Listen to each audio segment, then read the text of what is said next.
I've got apparently 18 minutes to convince you that history has a direction, an arrow, that in some fundamental sense it's good, that the arrow points to something positive. Now, when the TED people first approached me about giving this upbeat talk, that was before the cartoon of Muhammad had triggered global rioting. It was before the avian flu had reached Europe. It was before Hamas had won the Palestinian election, eliciting various countermeasures by Israel. And to be honest, if I had known, when I was asked to give this upbeat talk, that even as I was giving the upbeat talk, the apocalypse would be unfolding, I might have said, is it okay if I talk about something else? But I didn't. Okay, so we're here. I'll do what I can. I gotta warn you, the sense in which my worldview is upbeat has always been kind of subtle, sometimes even elusive. The sense in which I can be uplifting and inspiring, I mean, there's always been a kind of a certain grim dimension to the way I try to uplift. So if grim inspiration is not a contradiction in terms, that is, I'm afraid, the most you can hope for, okay, today. That's if I succeed. I'll see what I can do, okay? Now, in one sense, the claim that history has a direction is not that controversial. If you're just talking about social structure, okay, clearly that's gotten more complex over the last 10,000 years, has reached higher and higher levels. And in fact, that's actually sustaining a long-standing trend that predates human beings, okay, that biological evolution was doing for us. Because what happened in the beginning, this stuff encases itself in a cell. Then cells start hanging out together in societies. Eventually, they get so close they form multicellular organisms. Then you get complex multicellular organisms. They form societies. But then at some point, one of these multicellular organisms does something completely amazing with this stuff, which is it launches a whole second kind of evolution, cultural evolution. And amazingly, that evolution sustains the trajectory that biological evolution had established toward greater complexity. Okay? By cultural evolution, we mean the evolution of ideas. A lot of you have heard the term memes. The evolution of technologies, I pay a lot of attention to. So, one of the first things you got was a little hand axe. Generations go by. Somebody says, hey, why don't we put it on a stick? It just absolutely delights the little ones. Next best thing to a video game. This may not seem too impressive, but technological evolution is progressive. So another 10, 20,000 years and armaments technology takes you here. Impressive. And the rate of technological evolution speeds up. So a mere quarter of a century after this, you get this. Okay?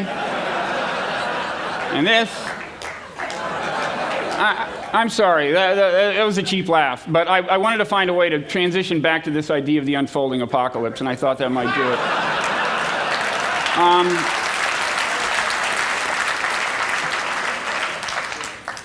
Okay, so what threatens to happen with this unfolding apocalypse is the collapse of global social organization. Now, first let me remind you how much work it took to get us where we are, to be on the brink of true global social organization.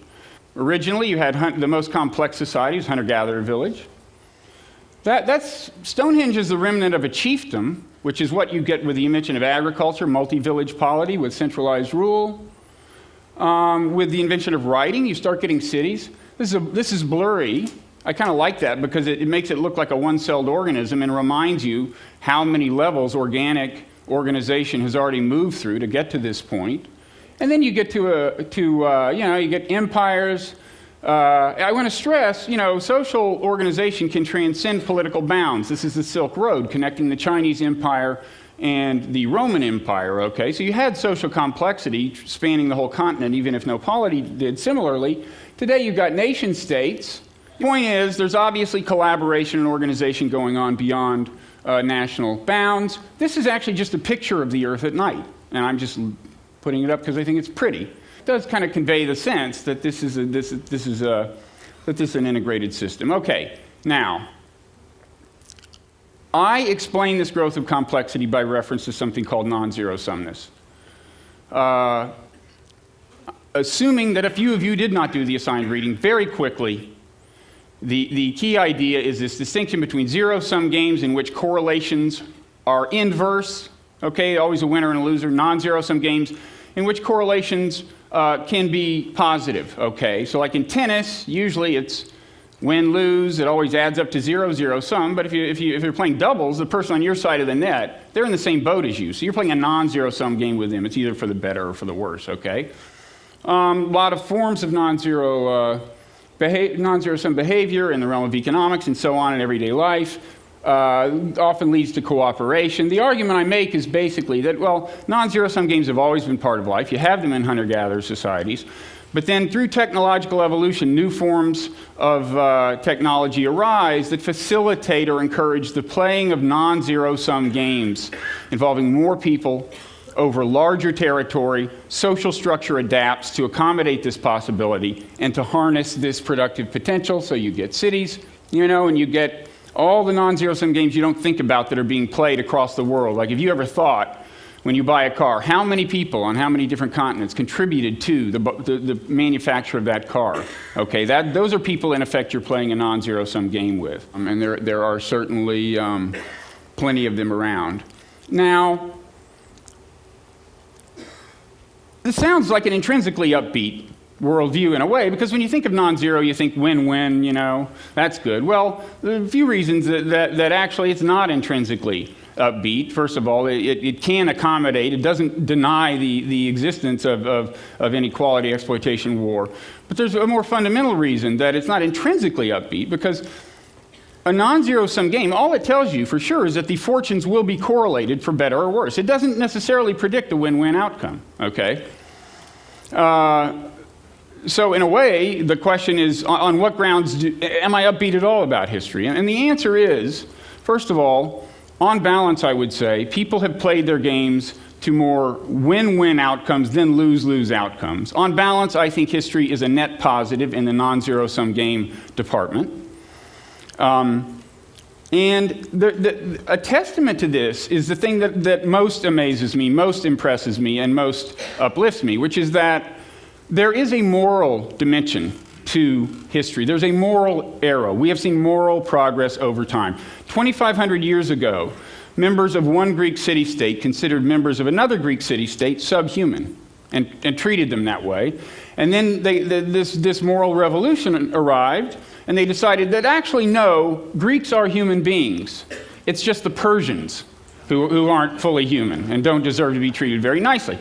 But this was progress. You know, give them credit. And now today we've seen more progress. I hope most people here would say that all people everywhere are human beings, deserve to be treated decently, and, you know, unless they do something horrendous, regardless of race or religion. And you have to read your ancient history to realize what a revolution that has been, okay? This was not a prevalent view a few thousand years ago. And I attribute it to this non-zero-sum dynamic, okay? I think that's the reason there is as much tolerance toward nationalities, ethnicities, religions as there is today. You know, if you ask me, you know, why am I not in favor of bombing Japan? Well, I'm only half joking when I say they built my car, okay? We have this non-zero-sum relationship. And I think that does lead to a kind of a tolerance to the extent that you realize that someone else's welfare is positively correlated with yours, you're more likely to cut them a break. I kind of think this is a kind of a business class morality. Unfortunately, I don't fly transatlantic business class often enough to know, or any other kind of business class, really. But I assume that in business class, you don't hear many expressions of, you know, bigotry about racial groups or ethnic groups, because the people who are flying transatlantic business class are doing business with all these people. They're making money off of all these people. And I really do think that in that sense, at least, capitalism has been a constructive force, and more fundamentally, it's non-zero-sumness that has been a constructive force in expanding people's realm of moral awareness. Okay? I think the non-zero-sum dynamic, which is not only economic by any means, it's not always commerce, but it has driven us to the verge of a moral truth, which is the fundamental equality of everyone. It has done that. As it has moved global, moved us toward the global level of social organization, it has driven us toward moral truth. I think that's wonderful. go now back to the unfolding apocalypse, okay? And you may wonder, okay, that's all fine, sounds great, moral direction of history, but what about this so-called clash of civilizations?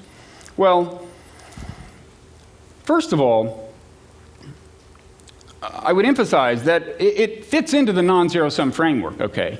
If you look at the relationship between the so-called Muslim world and Western world, two terms I don't like, but can't really avoid in such a short span of time, they're efficient if nothing else, it is non-zero sum, okay? And by that I mean if people in the Muslim world get more hateful, more resentful, less happy with their place in the world, it'll be bad for the West. If they get more happy, it'll be good for the West, okay? So that is a non-zero sum dynamic.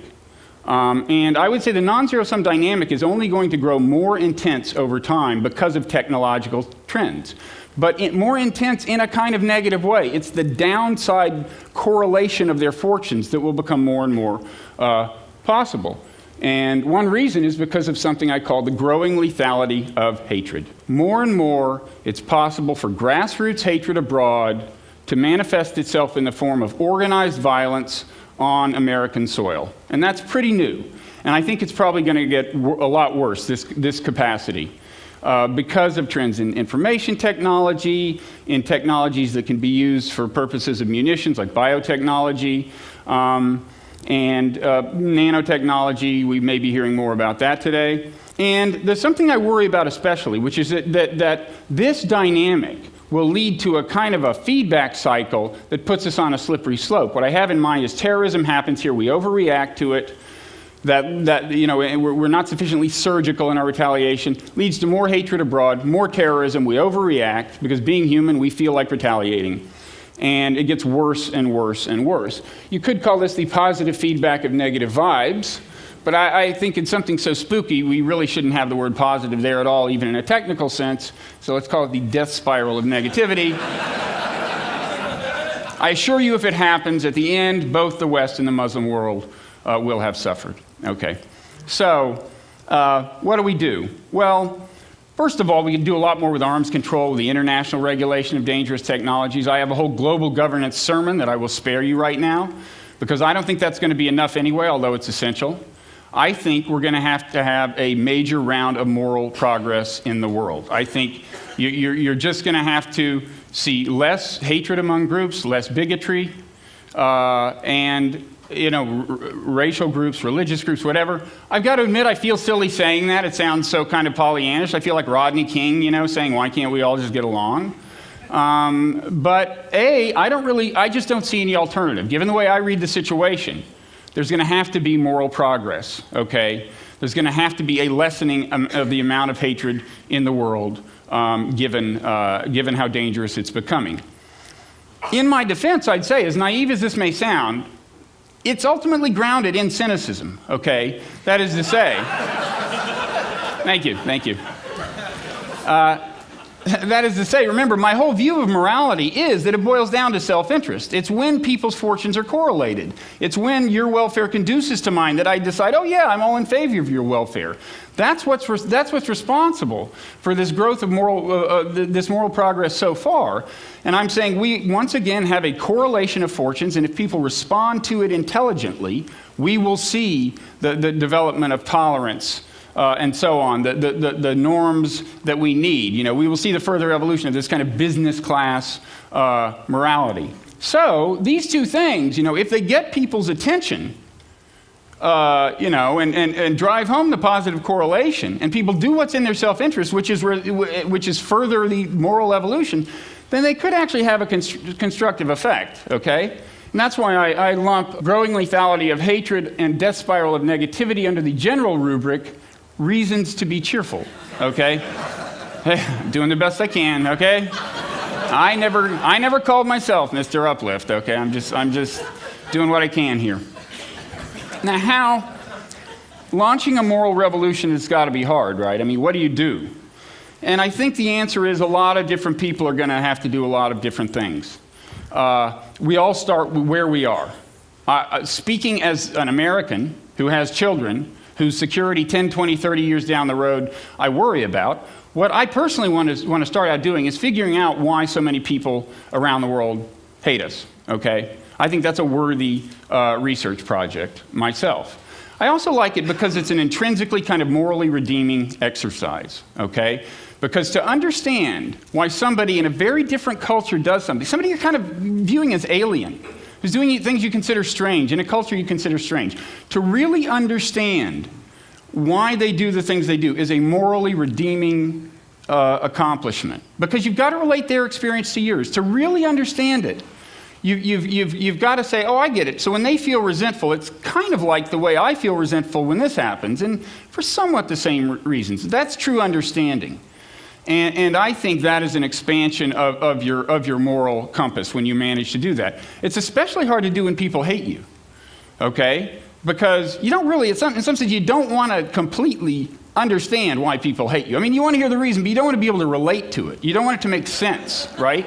You don't want to say, well, yeah, I can kind of understand how a human being in those circumstances would hate the country I live in.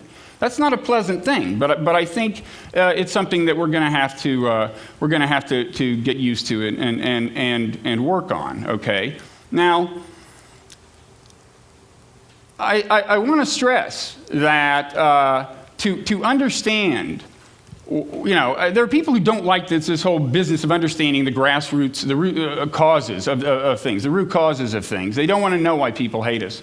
Okay, I want to understand that the reason you're trying to understand why they hate us is to get them to quit hating us. Okay, the idea when you go through this moral exercise of really coming to appreciate their humanity and better understand them is part of an effort to get them to appreciate your humanity in the long run. I think it's the first step toward that. That's the long-term goal, okay? There are people who worry about this.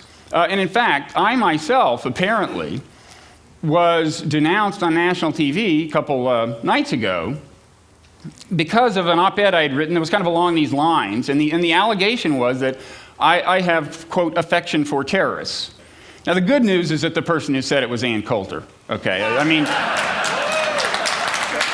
if you got to have an enemy, do make it Ann Coulter. But it's not a crazy concern, okay? Because understanding behavior can lead to a kind of empathy, and it can make it a little harder to deliver tough love, and so on. But I think we're a lot closer to erring on the side of not comprehending the situation clearly enough than in comprehending it so clearly that we just can't, you know, get the army out to kill terrorists.